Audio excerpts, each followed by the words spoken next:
మా latest videos కోసం మా ఈ తెలుగు న్యూస్ ఛానల్ సబ్స్క్రైబ్ చేసి గంట సింబల్ యాక్టివేట్ చేసుకోండి.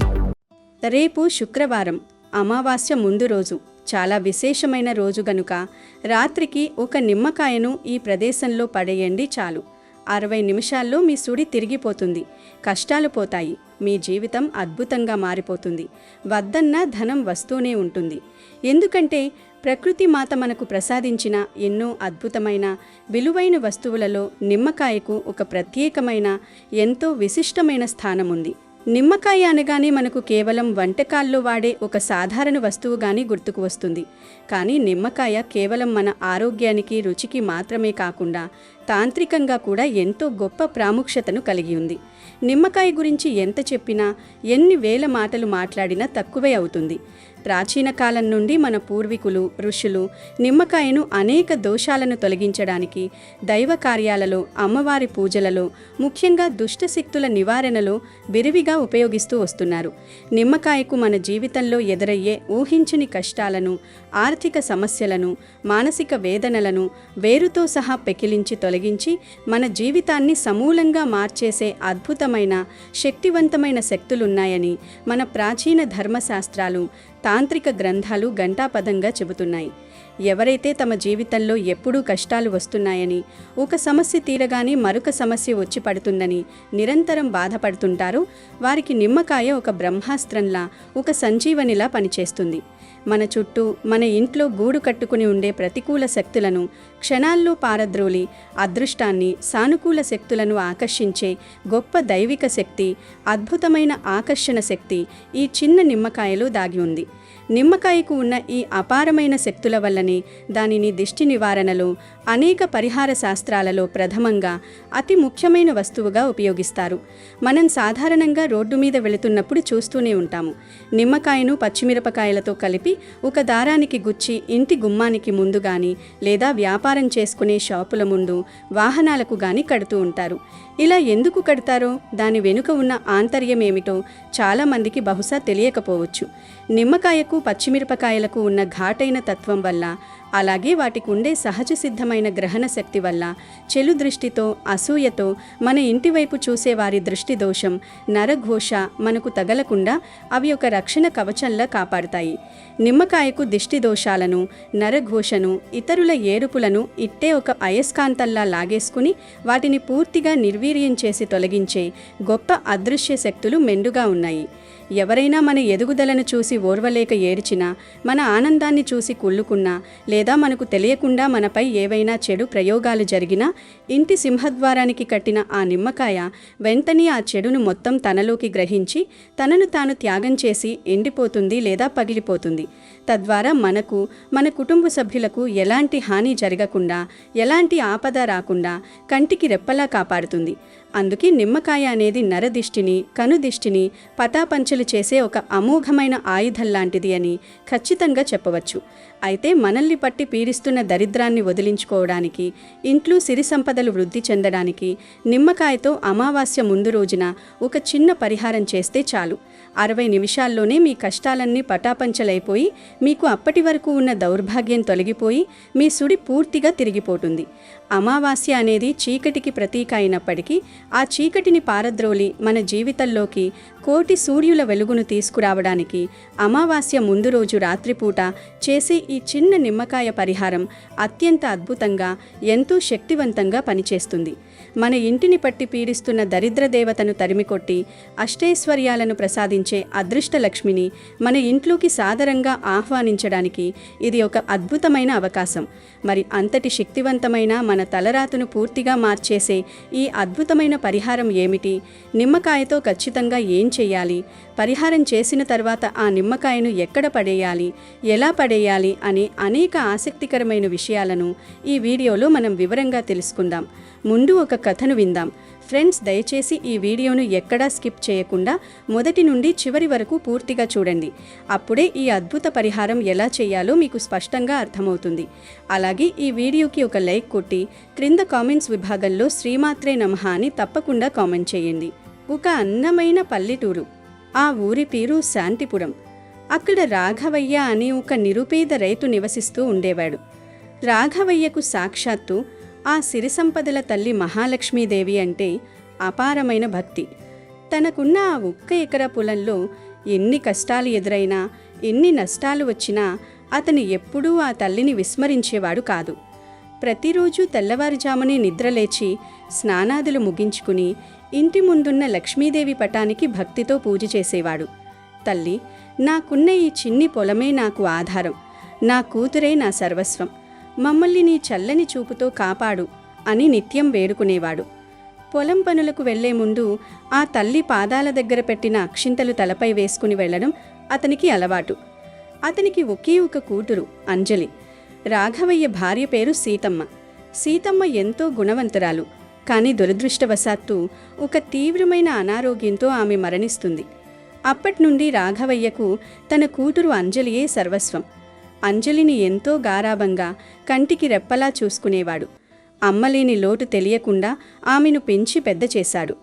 ఒకరోజు ఉదయాన్నే అంజలి వంటింట్లో ఏదో చేస్తూ ఉండగా రాఘవయ్య అక్కడికి వస్తాడు. అంజలిని చూసి, అమ్మా అంజలి, ఏం చేస్తున్నావు తల్లి అని అడుగుతాడు. దానికి అంజలి చిరునవ్వుతో, ఏముంది నాన్న, నీకోసం వంట చేస్తున్నాను. ఈరోజు నువ్వు పట్టణానికి వెళ్ళి కూరగాయలు అమ్మాలి కదా, అందుకే నీకు ఆలస్యం కాకూడదని నేనే వంట మొదలుపెట్టాను అని చెప్తుంది. రాఘవయ్య కళ్ళలో నీళ్లు తిరుగుతాయి. ఎందుకు తల్లి నీకీ శ్రమ? హాయిగా కాలేజీకి వెళ్ళి చదువుకోవచ్చు కదా, ఇంట్లో పనులన్నీ నేనే చూసుకుంటాను కదా అని అంటాడు. కానీ అంజలి వినదు. నాన్న, ఇన్నాళ్ళు నువ్వే అన్ని పనులు చేశావు, కనీసం ఈరోజు నా చేతి వంట తినివెళ్ళు. అసలు నన్ను వంటగదిలోకి కూడా రానివ్వవు, అందుకే నువ్వు నిద్రలేవకముందే పని మొదలుపెట్టాను అని మొండికేస్తుంది. రాఘవయ్య ఆమెను దగ్గరకు తీసుకుని, నువ్వింకా చిన్నపిల్లవి తల్లి, కాలేజీ చదువులో బిజీగా ఉంటావు, నీకు ఏ కష్టం కలగకూడదని నా కోరిక అని అంటాడు. అప్పుడు అంజలి తన స్నేహితురాలు వాణి గురించి చెబుతూ, నాన్న, మా స్నేహితురాలు వాణి ఎప్పుడూ ఏడుస్తూ ఉంటుంది. వాళ్ళింట్లో వాళ్ళు ఎప్పుడూ ఏదో ఒక పని చెబుతూనే ఉంటారట, కానీ నువ్వు మాత్రం నన్ను మహారాణిలో చూసుకుంటున్నావు అని అంటుంది. రాఘవయ్య నవ్వి, మీ అమ్మ పోతూ పోతూ నిన్ను నా చేతుల్లో పెట్టి వెళ్ళింది. నిన్ను జాగ్రత్తగా చూసుకోవడం నా బాధ్యత. పైగా త్వరలోనే నీకు పెళ్లి చేసి పంపాలి. అత్తగారింట్లో పనులు తప్పవు కదా, అందుకే ఇక్కడున్నన్ని రోజులు హాయిగా ఉండు అని చెప్తాడు. ఆ మాటలకు అంజలి సిగ్గుపడుతూ, సరే నాన్న, నీకోసం కిచిడీ చేశాను, ఈ క్యారేజ్ పట్టుకెళ్ళు, మధ్యాహ్నం మొత్తం తినాలి అని గట్టిగా చెప్తుంది. రాఘవయ్య ఆ ప్రేమతో చేసిన వంటను, పండిన కూరగాయలను తీసుకుని పట్టణానికి వెళ్తాడు. అంజలి కాలేజ్కి వెళ్తుంది. ఆ రోజంతా కష్టపడి కూరగాయలు అమ్మగా వచ్చిన డబ్బులతో సంతోషంగా ఇంటికి తిరిగొస్తుంటాడు రాఘవయ్య. కానీ మార్గమధ్యలో ఒక వేగంగా వచ్చిన వాహనం అతన్ని ఢీకొంటుంది. ఆ ప్రమాదంలో రాఘవయ్య కాలుకు తీవ్రమైన గాయమవుతుంది. ఆసుపత్రిలో చికిత్స పొందిన తర్వాత ఇంటికి వస్తాడు. కానీ దురదృష్టవశాత్తు అతను ఒక కాలును కోల్పోయి కుంటివాడిగా మారిపోతాడు. మంచానికే పరిమితమైన తండ్రిని చూసి అంజలి తల్లడిల్లిపోతుంది. నాన్న, ఏంటి ఇలా జరిగింది? ఆ దేవుడికి మన మీద కరుణే లేదా? చిన్నప్పుడే అమ్మని తీసుకెళ్లాడు, ఇప్పుడు నిన్ను ఇలా చేశాడు అని ఏడుస్తుంది. రాఘవయ్య ఆమెను ఓదారుస్తూ, ఏమీ కాదు తల్లి, ఇది చిన్న గాయం, త్వరలోనే మయమవుతుంది అని అబద్ధం చెప్తాడు. కానీ డాక్టర్ మాత్రం 6 నెలల దాకా రాఘవయ్య లేవలేడని స్పష్టం చేస్తాడు. రోజులు గడుస్తున్న కొద్దీ అంజలి తండ్రికి సేవలు చేస్తూ ఇంటిని కనిపెట్టుకొని ఉంటుంది. ఒకరోజు వారి ఇంటికి సంబంధాలు కుదిర్చే మల్లికార్జున అనే వ్యక్తి వస్తాడు. మల్లికార్జునుని చూడగానే రాఘవయ్య, ఏంటి విశేషం అని అడుగుతాడు. మల్లికార్జున ముఖంపై పెద్ద నవ్వుతూ, రాఘవయ్య, నీ కూతురు అంజలికి ఒక అద్భుతమైన సంబంధం వచ్చింది. అబ్బాయి అమెరికాలో ఉంటాడు, మంచి కుటుంబం, కానీ కట్నం కొంచెం ఎక్కువగా అడుగుతున్నారు, సుమారు 5 లక్షలు ఇవ్వాలి అని చెప్తాడు. ఆ మాట వినగానే రాఘవయ్య కళ్ళలో వెలుగు కనిపిస్తుంది. నా కూతురు అమెరికా వెళ్తుందా? అంతకంటే నాకేం కావాలి? 5 లక్షలు ఎలాగోలా సర్దుబాటు చేస్తాను అని అంటాడు. అంజలి మాత్రం వద్దని వారిస్తుంది. నాన్న, మన దగ్గర అంత డబ్బు లేదు, నువ్విలా మంచంపై ఉన్నావు, ఇప్పుడు ఈ పెళ్లి అవసరమా అని అడుగుతుంది. కానీ రాఘవయ్య పట్టుబడతాడు. నా దగ్గర ఇప్పటికీ 3 లక్షలున్నాయి తల్లి, మిగిలిన 2 లక్షలు ఈ ఎకరా పొలంలో మళ్లీ కూరగాయలు పండించి సంపాదిస్తాను, నువ్వు సుఖంగా ఉండాలి అని చెప్తాడు. మరుసటి రోజు నుండి రాఘవయ్య తన కుంటికాలతోనే పొలంలోకి వెళ్తాడు. పొలమంతా కలుపు మొక్కలతో, పిచ్చి చెట్లతో నిండిపోయి ఉంటుంది. ఒక్క కాలుతో నిలబడడమే కష్టంగా ఉన్న రాఘవయ్య పట్టుదలతో కలుపు ముక్కలు పీకడానికి ప్రయత్నిస్తాడు. కానీ శారీరక బలహీనత వల్ల తూలి కింద పడిపోతాడు. అది చూసిన అంజలి పరిగెత్తుకుంటూ వచ్చి, నాన్న, నీకు దండం పెడతాను, ఇదంతా వద్దు, మనం పేదవాళ్లమే అయినా ఇలా సంతోషంగా ఉందామని బ్రతిమాలుతుంది. ఆ రాత్రి రాఘవయ్యకు నిద్ర పట్టదు. కళ్ళలో నీళ్లు తిరుగుతుండగా ఇంటి ముందర ఉన్న చిన్న వేప చెట్టు కింద కూర్చుని, తల్లి మహాలక్ష్మి, లోకానికి అన్నం పెట్టే రైతును నేను. ఈరోజు నా కూతురి జీవితం కోసం నేను ఏమీ చేయలేకపోతున్నాను, నువ్వే దిక్కు తల్లి అని మనసారా ప్రార్థిస్తాడు. రాఘవయ్య నిష్కల్మషమైన భక్తికి, ఆ తండ్రి ఆవేదనకు అలక్ష్మి హారిణి అయిన మహాలక్ష్మీదేవి కరిగిపోతుంది. ఆ అర్ధరాత్రి సమయంలో ఊరంతా నిద్రపోతున్న వేళ సాక్షాత్తు ఆ సిరి సంపదల తల్లి మహాలక్ష్మి రాఘవయ్య పొలంలో ప్రత్యక్షమవుతుంది. ఆమె కరుణా కటాక్షంతో ఆ బీడు పడిపోయిన పొలం ఒక్క నిమిషంలో స్వర్గంలా మారిపోతుంది. లక్ష్మీదేవి తన అమృత హస్తాలతో ఆ నేలను తాకగానే అక్కడ అద్భుతమైన పచ్చని కూరగాయల తోట వెలుస్తుంది.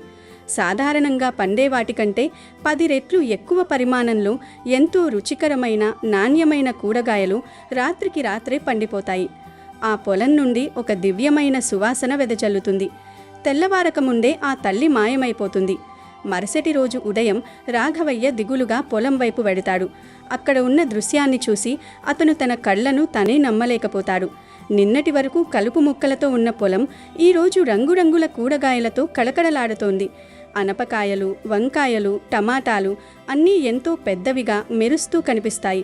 రాఘవయ్య ఆనందానికి అవధులు లేవు.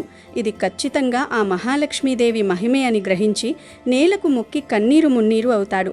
అంజలి కూడా పరిగెత్తుకుంటూ వచ్చి ఆ వింతను చూసి ఆశ్చర్యపోతుంది.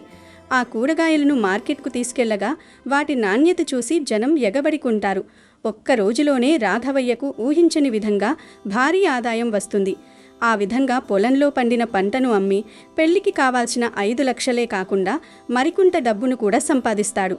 ఆ డబ్బుతో అంజలి పెళ్లిని అత్యంత వైభవంగా జరిపిస్తాడు. అంజలి అమెరికా వెళ్ళి సుఖంగా ఉంటుంది.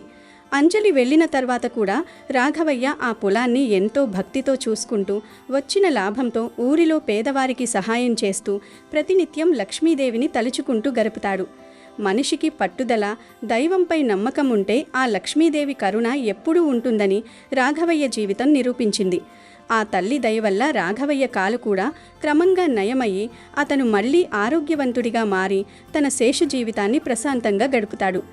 ఏ తండ్రైతే తన కూతురి కోసం సర్వస్వాన్ని ధారపోస్తాడో అటువంటి వారికి ఆ దైవం ఎప్పుడూ తోడుంటుందని ఈ కథ ద్వారా మనకు తెలుస్తోంది. ఇక ఏమాత్రం ఆలస్యం చేయకుండా అసలు వీడియోలోకి వస్తే, ఈ అద్భుతమైన నిమ్మకాయ పరిహారాన్ని ఎప్పుడు చేయాలంటే, నెలలో అమావాస్య ఎప్పుడైతే వస్తుందో ఆ అమావాస్య తిథికి సరిగ్గా ముందు రోజు రాత్రిపూట మాత్రమే ఈ పరిహారం చేయాలి. ఉదాహరణకు, రేపు అమావాస్య అనగా ఈరోజు రాత్రి మీరు ఈ ఉపాయాన్ని మీ ఇంట్లో ఆచరించాలి. దీనికోసం మీరు ముందుగా మార్కెట్ నుండి ఒక చక్కటి పసుపు రంగులో ఉండే, ఎక్కడా నల్లటి మచ్చలు లేదా కుళ్ళిపోని ఒక మంచి పండు నిమ్మకాయను చూసి తెచ్చుకోవాలి. ఆ నిమ్మకాయను తీసుకున్న తర్వాత ఒక పదునైన చాకుతో దానిని పై భాగం నుండి జాగ్రత్తగా 4 భాగాలుగా కోయాలి. ఇక్కడ ఒక అతి ముఖ్యమైన విషయం మీరు గుర్తుపెట్టుకోవాలి. అదేమిటంటే, నిమ్మకాయను పూర్తిగా 4 ముక్కలుగా విడదీయకూడదు. కేవలం పైనుండి కింద వరకు ఒక తామర పువ్వులాగా విచ్చుకునే విధంగా మాత్రమే దాన్ని కోయాలి. నిమ్మకాయ అడుగు భాగం అంతా కలిసే ఉండేలా చూసుకోవాలి. ఆ విధంగా అందంగా పువ్వులాగా కోసిన ఆ నిమ్మకాయను మీ ఎడమ చేతిలో పెట్టుకుని దాని మధ్యలో కొంచెం స్వచ్ఛమైన పసుపును, అలాగే కొంచెం ఎర్రటి కుంకుమను వేయాలి. పసుపు, కుంకుమలు సాక్షాత్తు దైవత్వానికి ప్రతీకలు. ఆ తర్వాత అదే నిమ్మకాయ మధ్యలో కొద్దిగా ఆవాలను వేయాలి. తాంత్రిక శాస్త్రం ప్రకారం ఆవాలు ఎలాంటి మొండి దిష్టినైనా సరే చిటికలో తీయడంలో చాలా పవర్ఫుల్గా పనిచేస్తాయి. పసుపు, కుంకుమ, ఆవాలు వేసిన తర్వాత అందులో చివరగా తొడిమ ఉన్న ఒక ఎండుమిరపకాయను నిలువుగా మధ్యలోకి గుచ్చాలి. ఎండుమిరపకాయకు మనపై ఉన్న చెడును దహించి వేసే అద్భుతమైన శక్తి ఉంటుంది. ఇలా నిమ్మకాయను పసుపు, కుంకుమ, ఆవాలు, ఎండుమిరపకాయతో సిద్ధం చేసుకున్న తర్వాత రాత్రి సమయంలో, బయట ఎవరూ తిరగని సమయంలో లేదా ఇంట్లో వారందరూ భోజనాలు చేసి పడుకునే ముందు ఆ నిమ్మకాయను చేతిలో పట్టుకుని మీ ఇంటి సింహద్వారం బయటకు రావాలి. మీ ఇంటి మెయిన్ డోర్కి ఆ నిమ్మకాయతో ఇప్పుడు దిష్టి తీయాలి. అంటే ఇంటి గుమ్మానికి ముందు నిలబడి గడియారం తిరిగే దిశలో అనగా క్లాక్ వైజ్ 3 సార్లు, అలాగే గడియారానికి వ్యతిరేక దిశలో అనగా యాంటీ క్లాక్ వైజ్ 3 సార్లు గుండ్రంగా గుమ్మానికి దిష్టి తీయాలి. ఇలా తీస్తున్నప్పుడు మీ మనస్సులో అత్యంత బలంగా మా ఇంటికి పట్టిన దరిద్రం, ఆర్థిక ఇబ్బందులు, ఘోరమైన దిష్టి దోషం, అకారణ శత్రుపీడ అన్నీ ఈ నిమ్మకాయతో పాటు ఈ క్షణమే వెళ్ళిపోవాలి అని మనస్ఫూర్తిగా అనుకోవాలి. ఆ విధంగా ఇంటికి మరియు గుమ్మానికి దిష్టి తీసిన తర్వాత ఇక వెనక్కి తిరిగి చూడకుండా, దారిలో ఎవరితోనూ మాట్లాడకుండా ఆ నిమ్మకాయను పట్టుకుని అటు నుండి అటే మీ ఇంటికి కొద్దిగా దూరంగా బయటకు వెళ్ళాలి. బయట ఎక్కడైనా వీధిలో 2 రోడ్లు కలిసే చోట గాని, లేదా 3 రోడ్లు కలిసే కూడలిలో గాని, లేదంటే 4 రోడ్లు కలిసే చౌరస్తాలో గాని ఆ నిమ్మకాయను బలంగా నేలపై పడేయాలి, లేదా ఎవరూ తొక్కని ప్రదేశంలో విసిరేయాలి. ఇలా పలు రోడ్లు కలిసే చోట పడేయడం వల్ల ఆ నిమ్మకాయ మీ ఇంటి నుండి గ్రహించిన చెడు శక్తులన్నీ, దరిద్రమంతా నలుదిక్కులా చెదిరిపోయి వాటి ప్రభావం పూర్తిగా నశిస్తుంది. నిమ్మకాయను అక్కడ పడేసిన తర్వాత ఒక్క క్షణం కూడా అక్కడ నిలబడకుండా, మరిచిపోయి కూడా వెనక్కి తిరిగి చూడకుండా నేరుగా మీ ఇంటికి వచ్చేయాలి. ఇంట్లోకి రాగానే కాళ్ళు చేతులు శుభ్రంగా కడుక్కుని కొంచెం నీళ్లు నెత్తిమీద చల్లుకుని లోపలికి వెళ్ళాలి. ఇలా అమావాస్య ముందు రోజు రాత్రి గనక మీరు సంపూర్ణమైన భక్తితో ఈ అద్భుత పరిహారం చేస్తే మీ ఇంటికి మరియు మీకు పట్టిన దౌర్భాగ్యం, దరిద్రం, నరదిష్టి, శత్రుబాధలు అన్నీ ఆ క్షణంలోనే పటాపంచలైపోతాయి. ధనలాభం కలుగుతుంది. అక్షరాల 60 నిమిషాల్లోనే మీకు సానుకూల ఫలితాలు కనిపిస్తాయి. అంతకాలం మిమ్మల్ని పీడించిన దౌర్భాగ్యం తొలగిపోయి మీ సుడి పూర్తిగా తిరిగిపోతుంది. గనుక మీరు కూడా అమావాస్య ముందు రోజున ఈ నిమ్మకాయ పరిహారం చేసి శుభ ఫలితాలను పొందండి. అమెజాన్లో బెస్ట్ డిస్కౌంట్స్ కోసం వీడియో డిస్క్రిప్షన్లో లింకు ఉంది, చూడండి. అలాగే మా టెలిగ్రామ్ ఛానల్ సబ్స్క్రైబ్ చేసుకోండి.